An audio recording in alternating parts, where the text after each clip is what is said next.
আমি সকলো হোৱাটছআপ ব্যৱহাৰ কৰোঁ আৰু হোৱাটছআপত সদায় দিনক দিনে নতুন নতুন কিছুমান ফিচাৰ্ছ আপডেট হৈ থাকে। আগতে আমি হোৱাটছআপত ষ্টেটাছ দিব নোৱাৰিছিলোঁ, এতিয়া ষ্টেটাছ দিব পাৰোঁ।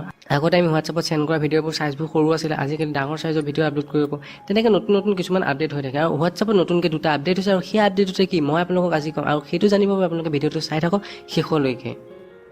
1 নম্বৰ হোৱাটছআপৰ ইণ্টাৰেষ্টিং আপডেটটো হ'ল যে আপোনাক কোনোবাই হোৱাটছআপত কিবা এখন ফটো দিলে, আপোনাৰ সেইখন ফটো আপোনাৰ গেলাৰীত শ্ব' হয় আৰু কিছুমান কেতিয়াবা আপোনাৰ ফ্ৰেণ্ডে এনেকুৱা কিছুমান ফটো দিয়ে যোনবোৰ ফটো আপুনি গেলাৰীত শ্ব' কৰিব নোৱাৰে বা আপুনি গেলাৰীত শ্ব' কৰি ৰাখিলে আপোনাৰ অসুবিধা হয়। সেইকাৰণে আপোনাৰ এটা হোৱাটছআপত নতুনকৈ ফিচাৰ্ছ আহিছে যে আপোনাক যদি কোনোবাই হোৱাটছআপত ফটো দিয়ে তেন্তে সেইখন আপোনাৰ গেলাৰীত শ্ব' নহয়, আপুনি তাক এক্সট্ৰাকৈ হাইড কৰি ৰাখিব পাৰে। যেতিয়া আপুনি হোৱাটছআপটো নতুনকৈ আপডেট কৰিব তাত আপুনি দেখিব যে তাত এটা নতুন ফিচাৰ্ছ হৈছে যে কোনো এজন ব্যক্তিক এটা যেতিয়া অডিঅ' মেছেজ দিয়ে তেতিয়া অডিঅ' মেছেজটো দিওঁতে আপুনি যোনটো অডিঅ'ৰ কিটো আপোনাৰ মেছেজৰ ছাইডত যোনটো অডিঅ' কি আছে আপুনি তাক প্ৰেছ কৰি ৰখি থাকিব লাগিব। যিমান টাইম প্ৰেছ কৰি থাকে তিমান দীঘল এটা অডিঅ' দিব পাৰে।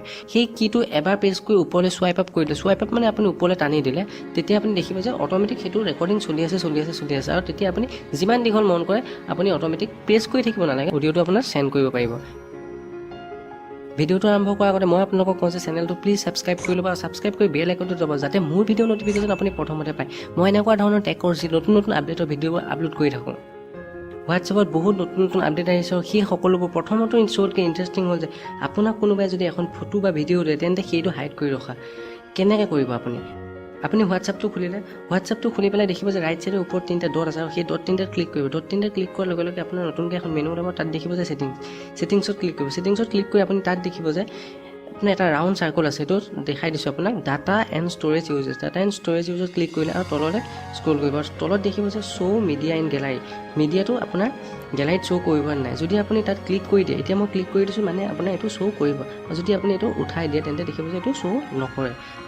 মই মোৰ ফাইল মেনেজাৰটো খুলিলোঁ, এইটো মোৰ ফাইল মেনেজাৰ আৰু ফাইল মেনেজাৰ মই যাব লাগিব প্ৰথমতে ফোন ষ্ট'ৰেজত, কাৰণ হোৱাটছআপৰ ফ'ল্ডাৰটো মোৰ ফোন ষ্ট'ৰেজত থাকে। গ'লোঁ হোৱাটছআপত মোৰ ফ'ল্ডাৰটো বিচাৰি ল'লোঁ আৰু হোৱাটছআপৰ ফ'ল্ডাৰটো বিচাৰি যেতিয়া আপুনি হোৱাটছআপ ইমেজত ক্লিক কৰিব তেতিয়া দেখিব যে তাত আপোনাৰ যিবোৰ হোৱাটছআপত আহিছিল ইমেজবোৰ দেখা পাব আৰু লগতে আগতে চেণ্ড নামৰ এটা ফ'ল্ডাৰ ৰাখিছিলে। কিন্তু এতিয়া নতুনকৈ যেতিয়া আপুনি হোৱাটছআপটো আপডেট কৰিব এটা প্ৰাইভেট নামৰ ফ'ল্ডাৰ হৈ গ'ল আৰু প্ৰাইভেট নামৰ ফ'ল্ডাৰটো যেতিয়া ক্লিক কৰিব আৰু এই প্ৰাইভেট নামৰ ফ'ল্ডাৰটোত আপোনাক যিখিনি ফটো দিছিলে সকলোবোৰ প্ৰাইভেট নামৰ ফ'ল্ডাৰত সোমাব আৰু সেইবোৰ গেলাৰীত নোসোমায়। এইটো এটা হোৱাটছআপৰ নতুন আপডেট। হোৱাটছআপত নতুন আপডেট আৰু এটা হ'ল যে আপোনাৰ অডিঅ'।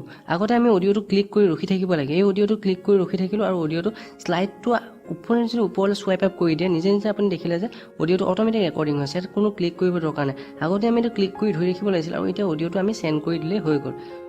মই এতিয়া চেণ্ড নকৰোঁ, আপুনি যদি এইটো চেণ্ড কৰিব নিবিচাৰে তাৰপিছত আপুনি কেঞ্চেল কৰি দিলে তেন্তে এইটো আপোনাৰ অট'মেটিক নিজে নোহোৱা হৈ যাব আৰু যদি তাৰ ৰাইট চাইডে যোনটো দেখিছে ৰাউণ্ড আৰু সেই ৰাউণ্ডটো ক্লিক কৰিলে অট'মেটিক এইটো চেণ্ড হৈ যাব। এই দুটা হৈছে হোৱাটছআপৰ নতুন আপডেট আৰু মই ভাবোঁ যে আপোনালোকে আপডেট দুটাৰ বিষয়ে শুনি পেলাই ভাল পালে। হোৱাটছআপৰ আৰু এটা নতুন আপডেট হ'ল যে আপুনি যাৰ লগত সদায় টেক্সট কৰে তেখেতক আপুনি পিন কৰি ৰাখিব পাৰে, তেখেতে টেক্সট দিয়ে নিদিয়ে তেখেত সদায় ওপৰতে থাকিব।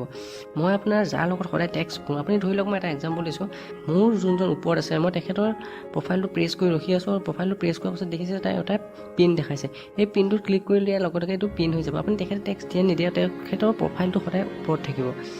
বৰ্তমান এতিয়া আপুনি গম পালে যে হোৱাটছআপত 3টা ফিচাৰ্ছ আহিছে। এটা হ'ল যে আপুনি ফটোবোৰ আপুনি হোৱাটছআপৰ গেলাৰীত শ্ব' নকৰাকৈ ৰাখিব পাৰে। 2 নম্বৰ ফিচাৰ্ছটো হ'ল যে আপুনি কোনোবা এজন মানুহ অডিঅ' ৰেকৰ্ডিং কৰিলে আপুনি যিমান দীঘল পায় তিমান দীঘল অডিঅ' এটা পঠাব পাৰে, সেইটো আপুনি অট'মেটিক লক কৰি ৰাখিব পাৰে, ওপৰত চুৱাইপ আপ কৰিব আৰু অডিঅ'টো যিমান মন যায় আপুনি তিমান দীঘল দিব পাৰে।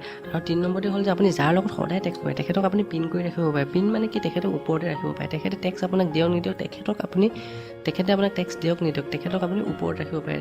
কেতিয়াবা আপুনি কোনোবা এজন ব্যক্তিৰ লগত টেক্সট নকৰিলে বহুত তললৈ গৈছে আপুনি বিচাৰিব লগা, কিন্তু আপুনি পিন কৰি ৰাখিলে তেখেতক হোৱাটছআপৰ সদায় ওপৰত পাব। মই ভাবোঁ যে আপুনি ভিডিঅ'টো চাই হোৱাটছআপৰ এই আপডেটকেইটাৰ বিষয়ে শিকিলে আৰু এইকেইটা ব্যৱহাৰ কৰিব।